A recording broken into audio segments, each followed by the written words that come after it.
ಅಂದ್ರೆ ಈ ಯಂಗ್ಸ್ಟೇಜ್ ಅಂದ್ರೆ ಹೆಂಗ್ ಹುಡುಗರಲ್ಲಿ ಕಾರ್ಡಿಯಾಕ್ ಬರ್ತಾ ಇದೆ ಪ್ರಾಬ್ಲಮ್ಸ್. ಅದು ಯಾಕೆ ಅಂತ ಎಲ್ಲರಿಗೂ ಒಂದು ಪ್ಯಾನಿಕ್. ಯಾಕಂದ್ರೆ ಹಾಸನದಲ್ಲಾಯ್ತು, ಚಿಕ್ಕಬಳ್ಳಾಪುರದಲ್ಲಾಯ್ತು, ನಿರ್ಣಾದಲ್ಲಿ ನಾವು ಕೇಳಿದ್ವಿ, ಆಗ್ತಾ ಇದೆ. ಸೊ ಮೆಜಾರಿಟಿ ಯಾಕೆ ಆಗ್ತಾ ಇದೆ ಅಂದ್ರೆ, ನನ್ನ 3ನೇ ವರ್ಷದ ಮಗನಿಗೆ ಸ್ಟ್ರೆಸ್ ಇಲ್ಲ. ಈಗ ನಾನೇನ್ ಮಾಡ್ತಾ ಇದೀನಿ, ರೈಮ್ಸ್ ಹೇಳ್ಬೇಕು, 20 ರೈಮ್ಸ್ ಹೇಳ್ಬೇಕು, ಟೇಬಲ್ಸ್ ಹೇಳ್ಬೇಕು ಅಂತ ಕಂಪಲ್ಸರಿ ಮಾಡ್ಬಿಟ್ಟಿದ್ದೀನಿ. ಆಮೇಲೆ ಹೋಗಿ ಸ್ಕೂಲಲ್ಲಿ ಕೂರಿಸ್ತಾ ಸ್ಕೂಲ್ ಇರ್ತದ್ದು ಆಟ ಆಡಕ್ಕೆ. ಕಿಂಡರ್ ಗಾರ್ಡನ್ ಅಂತ ಒಂದು ಕಾನ್ಸೆಪ್ಟ್ ಇತ್ತು, ಮಕ್ಕಳಿಗೆ ಆಟ ಆಡ್ತಾ ಕಲಿಸ್ಬೇಕಂತ. ಇದು ಕಾನ್ಸೆಪ್ಟ್ ಇಲ್ಲಿ US ಅಲ್ಲಿ ಇತ್ತು. ಆ ಕಿಂಡರ್ ಗಾರ್ಡನ್ ಮಾಡಕ್ ಹೋಗಿ ನಾವೀಗ ಅಲ್ಲೇನ್ ಮಾಡ್ತಾ ಇದೀವಿ, ಟೇಬಲ್ಸ್ ಕಲಿಸ್ತಾ ಇದೀವಿ. 3ನೇ ವರ್ಷ ಮಗುಗೆ ಟೇಬಲ್ಸ್ ಯಾಕೆ ಬೇಕು? 1, 2 ಹೇಳಿದ್ರೆ ಬಹಳ ದೊಡ್ಡದಾಯ್ತು. ಕೆಲವು ಸ್ಕೂಲ್ಗಳು ಏನಾಗಿದ್ದಾರೆ ಅಂದ್ರೆ, 5ನೇ ವರ್ಷ ಸ್ಕೂಲಿಗೆ ಹೋಗ್ಬೇಕಾದ್ರೆ ನಿನ್ನ ಮಗ ಟೇಬಲ್ 10 ಇದ್ರೆ 10 ಹೇಳಿದ್ರಷ್ಟೇ ಅಡ್ಮಿಷನ್, ಇಲ್ಲ ಅಂದ್ರೆ ಇಲ್ಲ. ಸೊ ಅವಾಗ ಏನಾಗುತ್ತೆ, ಪೇರೆಂಟ್ಸ್ಗೆ ಒಂದು ಕಂಪಲ್ಷನ್ ಬರುತ್ತೆ. ನೋಡಿ, ನನ್ನ ಮಗನಿಗೆ ಕಲಿಸ್ಬೇಕು, ಟೇಬಲ್ 20 ಬರೀಬೇಕು. ಆ ಟೇಬಲ್ ಅಂದ್ರೆ ಗೊತ್ತಿರದಂತ ಒಂದು ಹುಡುಗನಿಗೆ 1, 2 ಆಟ ಮಾಡ್ಕೊಂಡು ಮಾತಾಡಿದ್ರೆ ಸಾಕನ್ನೋ ವಯಸ್ಸಲ್ಲಿ ಟೇಬಲ್ 10 ಅಂದ ತಕ್ಷಣ ನಾನು ಒಂದು ಚಾಡಿ ಇಟ್ಕೊಂಡು ನಾನು ಕೂರ್ತಿರ್ತೀನಿ ಮಕ್ಕಳ ಹತ್ರ. ನೀನು 1, 2, 3, 4 ಹೇಳ್ತಾ ಇರ್ಬೇಕು ಓಡಲ್ಲ. ನಿದ್ದೆ ಗಂಡನು ಮಗು ಅದೇ ಮಾಡ್ತಾ ಇರ್ತದೆ. ಎಲ್ಲಿ ಆ 3ನೇ ವಯಸ್ಸಿಗೆ ಸ್ಟ್ರೆಸ್ ಸ್ಟಾರ್ಟ್ ಆಯ್ತು. ಸ್ಟ್ರೆಸ್ ಅಂದ್ರೆ ಏನು, ಆ ಮಕ್ಕಳಲ್ಲಿ ಅದು ಕಾಣಿಸಲೇಬಾರದು. 6ನೇ 7ನೇ 8ನೇ ವಯಸ್ಸು ತನಕ ಕಾಣದೇ ಇರೋದು. ಯಾಕಂದ್ರೆ ಅವಾಗ ಆ ಮಗುಗೆ ಆ ವಯಸ್ಸು 10 ಆಗಿರ್ತದೆ 3ನೇ ವಯಸ್ಸಿಗೆ. ಅವ್ರು ಹೆಂಗಲ್ಲ, ನೀವು ನೋಡಕ್ ಹೆಂಗಿದ್ದಾರೆ ಈಗಿನ ಮಕ್ಕಳು, ಅವ್ರ ವಯಸ್ಸು 60 ಮೇಲಿದೆ. ಯಾಕೆ ಅಂದ್ರೆ 3ನೇ ವಯಸ್ಸಲ್ಲಿ ಆ ಸ್ಟ್ರೆಸ್. ಹೋಮ್ವರ್ಕ್ ಎಷ್ಟು ಕೊಡ್ತಾ ಇದೀವಿ ಅಂದ್ರೆ, 10 ಪೇಜ್ನ ನೀನು 10 ಸರ್ತಿ ಬರಿಬೇಕು ಮನೇಲಿ ಬಂದಾಗ. ಅದನ್ನ ಬರೆದು ರಾತ್ರಿ ಮಕ್ಕಳು ಯಾಕೆ ಹೆದರ್ತಾ ಇದ್ದಾರೆ ಅಂದ್ರೆ, 3 ಗಂಟೆಗೆ ಹೇಳ್ತಾ ಇದ್ದಾರೆ ಮಕ್ಕಳು. 4ನೇ ವರ್ಷದ ಮಗು 11 ತಾಸು ಮಗು ನಿದ್ದೆ ಆಗ್ಬೇಕು. ಅದಕ್ಕೆ ನಾವೇನ್ ಮಾಡ್ತಾ ಇದೀವಿ, ನೋಡು ಹೋಮ್ವರ್ಕ್ ಮಾಡಿಲ್ಲ ಅಂದ್ರೆ ನಾಳೆ ಸ್ಕೂಲಲ್ಲಿ ಹೊಡಿತಾರೆ. ಸೊ 4ನೇ ವರ್ಷದ ಮಗು 3 ಗಂಟೆಗೆ ಎದ್ದು ಹೋಮ್ವರ್ಕ್ ಮಾಡ್ತಾ ಇದೆ.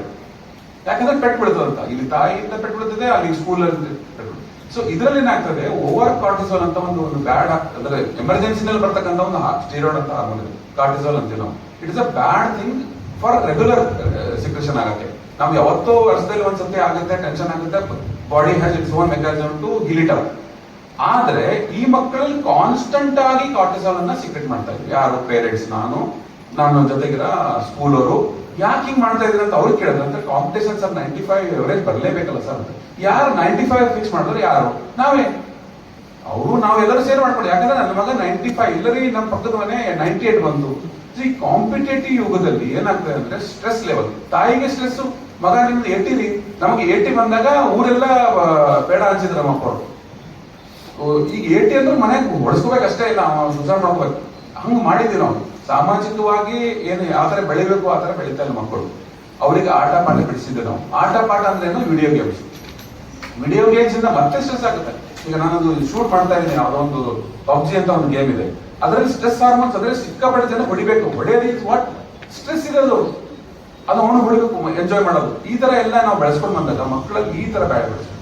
ಜಂಕ್ ಫುಡ್ಸ್ ಅಂತೀವಿ. ಜಂಕ್ ಫುಡ್ಸ್ ಅಲ್ಲಿ ಏನಿರ್ತದೆ, ರೆಡಿಮೇಡ್ ಮಾಡಿರ್ತೀವಿ. ಅದರಲ್ಲಿ ಪ್ರಿಸರ್ವೇಟಿವ್ಸ್ ಮಾಡ್ತೀವಿ, ಸಿಕ್ಕಾಪಟ್ಟೆ ಕೆಮಿಕಲ್ಸ್ ಯೂಸ್ ಮಾಡ್ತೀವಿ. ಈ ಕೆಮಿಕಲ್ಸ್ ನಮ್ಮ ದೇಹಕ್ಕೆ ಗೊತ್ತೇ ಇಲ್ಲ. ಈ ನಮ್ಮ ಹಿರಿಯರಾದಂತ ಅವ್ರ ಜೀವನದಲ್ಲಿ ಅವರು ಅಂತ ನೋಡೇಲ್ಲ ಇನ್ನೂ. ಯಾಕೆ? ಅವ್ರ ವಯಸ್ಸಿನ 3 ಇರಬಹುದು. ಯಾಕಂದ್ರೆ ಅವ್ರು ಎಂದೂ ತಿಂದೇ ಇಲ್ಲ. ನಾವು ಈಗ ಟನ್ ಗಟ್ಲೆ ತಿಂದಿದ್ದೀವಿ. ನಾವು ಒಂದು ಲಾರಿ ಗಟ್ಲೆ ಈ ವರ್ಷದಲ್ಲಿ ಅಷ್ಟು ಗಟ್ಲೆ ನಾವು ಕೆಮಿಕಲ್ಸ್ ತಿಂದಿದ್ದೀವಿ. ಆ ಕೆಮಿಕಲ್ಸ್ ನಮ್ಮ ಹತ್ರ ದೇಹದಲ್ಲಿ ಕರಗಿಸೋ ಶಕ್ತಿ ಇಲ್ಲ. ಅದು ಫಾರಿನ್ ಬಾಡಿಯಾಗಿ ಪರಿವರ್ತನೆ ಆಗ್ತದೆ. ಆ ಕೆಮಿಕಲ್ಸ್ ದೇಹದಲ್ಲಿ ಹೋದಾಗ ನಮ್ಮ ಎಲ್ಲ ಹಾರ್ಮೋನ್ಗಳು ವಿಚಿತ್ರವಾಗಿ ಪರಿವರ್ತನೆ ಆಗ್ತದೆ. ಇದು ಯಾವ್ದಪ್ಪ, ಇದಕ್ಕೆ ಹ್ಯಾಂಗ್ ಮಾಡಿ ನಾನು ಡೈಜೆಸ್ಟ್ ಹ್ಯಾಂಗ್ ಮಾಡ್ಕೋಬೇಕು? It is a chemical. Body ನಮ್ಮ ಸಿಸ್ಟಮ್ ನಡೀತಾ ಇದೆ ಕೆಮಿಕಲ್ ಇಂದ. ಅಡ್ರಿನಲಿನ್ ಇರ್ಬೋದು, ನಾರಡ್ರಿನಲಿನ್, ಡೋಪಮಿನ್, ಎಂಡೋರ್ಫಿನ್ ಎಲ್ಲಾನು ಕೆಮಿಕಲ್ ಇದೆ. ಈ ಕೆಮಿಕಲ್ಗಳಿಗೆ ಮುಂಚೆ ಟ್ರೈನಿಂಗ್ ಇರಲಿಲ್ಲ. ಈ ತರ ತಿಂತಾನೆ ಒಬ್ಬ ಮನುಷ್ಯ ಮುಂದೆ ಬೆಳೆದ ಈ ತರ ಪ್ರಿಸರ್ವೇಟಿವ್ ಹಾಕ್ಸಿ ಫಾಸ್ಟ್ ಫುಡ್ಸ್, ಜಂಕ್ ಫುಡ್ಸ್ ಎಲ್ಲ ಬರ್ತದಂತ ಗೊತ್ತಿಲ್ಲ. ಬಾಡಿ ಇಲ್ಲಾಂದ್ರೆ ದೇವರು ಮಾಡಿ ಕಳಿಸಿರೋ ನಮ್ಗೆ ಅದನ್ನು ಟ್ಯಾಕಲ್ ಮಾಡಪ್ಪ ಅಂತ ಗೊತ್ತಿಲ್ಲ. ಈಗೇನಾಗ್ತದೆ, 3 ವರ್ಷದಿಂದ ಮಗುಗೆ ನಾನು ಕುರುಕುರೆ ಕೊಟ್ಟೆ, ಅದು ಕೊಟ್ಟೆ. ಆ ಕುರುಕುರೆಯಲ್ಲಿ ಏನಿದೆ ಅಂದ್ರೆ ಟೇಸ್ಟರ್ ಇದೆ, ಒಂದು bad chemical which is taste good for. ಅಂದ್ರೆ ಈಗ ಸ್ಮೋಕಿಂಗ್ ಅಲ್ಲಿ ಹೆಂಗೆ ಅಡಿಕ್ಷನ್ ಇದೆಲ್ಲ, ಅದ್ರಲ್ಲಿ ನೋಡಿ ಅಡಿಕ್ಷನ್ ಇದೆ. ಅದು ನಾಳೆ ನಂಗೆ ಆ ಟೈಮಲ್ಲಿ ಮಗುಗೆ ಬೇಕು, 5 ಗಂಟೆಗೆ ನನಗೆ ಕುರುಕುರೆ ಬೇಕು, 2 ಬೇಕು, ಅಲ್ಲಿಂದ 4 ಬೇಕು. ಸೊ ಇಷ್ಟೆಲ್ಲ ಕೆಮಿಕಲ್ ಹೋಗಿ ನನ್ನ ದೇಹದಲ್ಲಿ ಹೈಪರ್ ಥೈರಾಯ್ಡಿಸಮ್ ಅಂತ ಒಂದು ಕಂಡೀಷನ್ ಇದೆ. ಥೈರಾಯ್ಡ್ ಎಲ್ಲರೂ ಕೇಳಿ ಥೈರಾಯ್ಡ್, ನಮ್ಗೆ ಥೈರಾಯ್ಡ್ ಇಲ್ಲಿ ಎಲ್ಲರೂ ಕೇಳಿದ್ರೆ ಎಲ್ಲ ನಮ್ಮ ಮನೆಗೆ ಎಲ್ಲರೂ ಥೈರಾಯ್ಡ್ ಎಲ್ಲಿತ್ತು? ಮುಂಚೆ ಇರಲಿಲ್ಲ. ಅಯೋಡಿನ್ ಸಾಲ್ಟ್ ಇಲ್ಲ ಅಂದ್ರೆ ಥೈರಾಯ್ಡ್ ಬರ್ತದೆ ಅಂತಿತ್ತು. ನಾವು ಈಗ 30 ವರ್ಷದಿಂದ ಅಯೋಡೈಡ್ ಸಹ ತಗೋತಾ ಇದೀವಿ. ಮತ್ತೆ ಯಾಕೆ ಥೈರಾಯ್ಡ್ ಜಾಸ್ತಿ ಇತ್ತು? ವಾರದಲ್ಲಿ 1 ಪೇಷಂಟ್ ನೋಡೋರು, ಈಗ ವಾರದಲ್ಲಿ 10 ಪೇಷಂಟ್ ನೋಡ್ತಾ ಇದ್ದೀವಿ, ದಿನಕ್ಕೆ 10 ಪೇಷಂಟ್ ನೋಡ್ತಾ ಇದೀವಿ.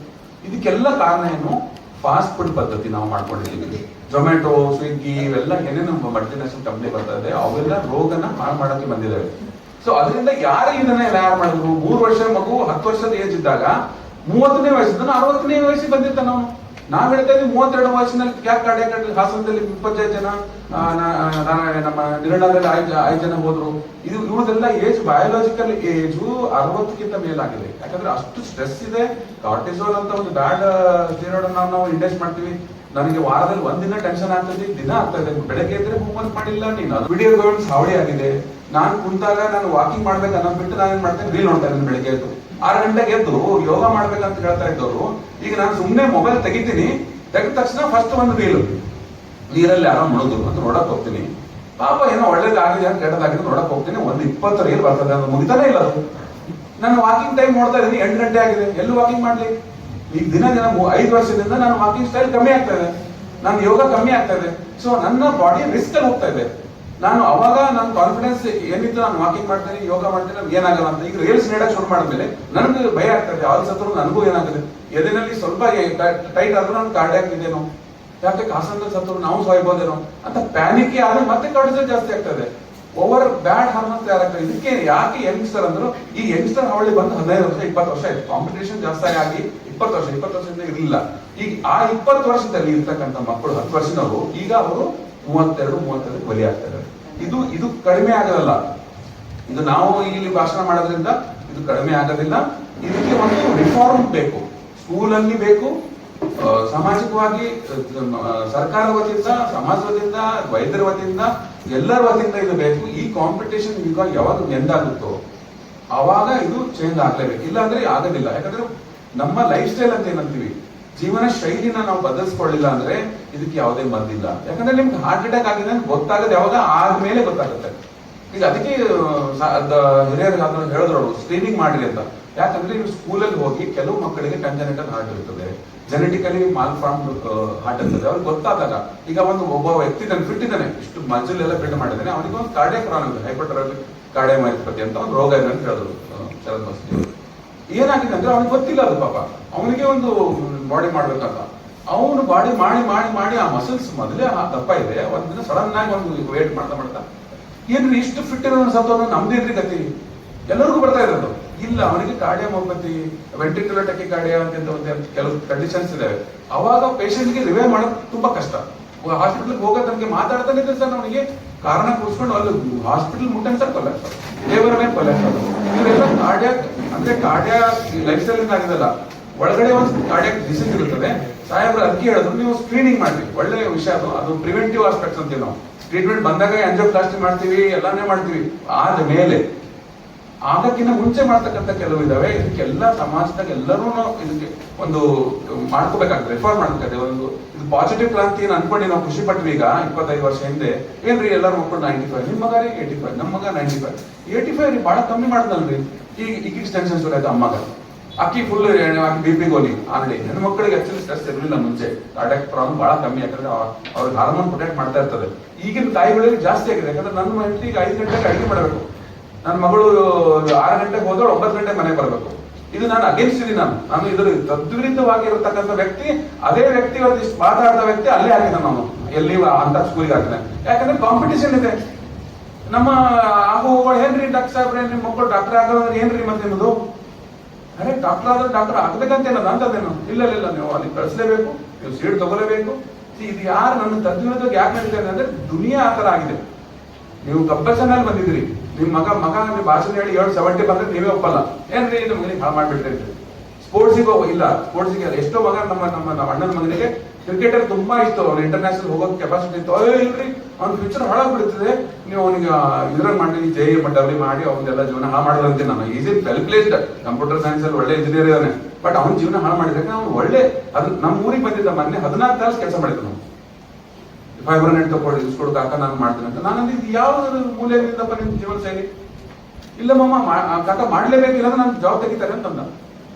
ನಾಳೆ ಜಾಬ್ ಇರ್ತದೆ ಅಂತ ಕಂಡೀಷನ್ ಅಲ್ಲಿ ಬದುಕ್ತಾ ಇದ್ದೆ. ನನ್ನ ಹತ್ರ 20 ಲಕ್ಷ ಸ್ಯಾಲರಿ ಇದೆ, ಆನ್ಯುವಲ್ ಪ್ಯಾಕೇಜ್ ಇದೆ. ಎಷ್ಟು ಸ್ಟ್ರೆಸ್ ಇದೆ ಗೊತ್ತಾ?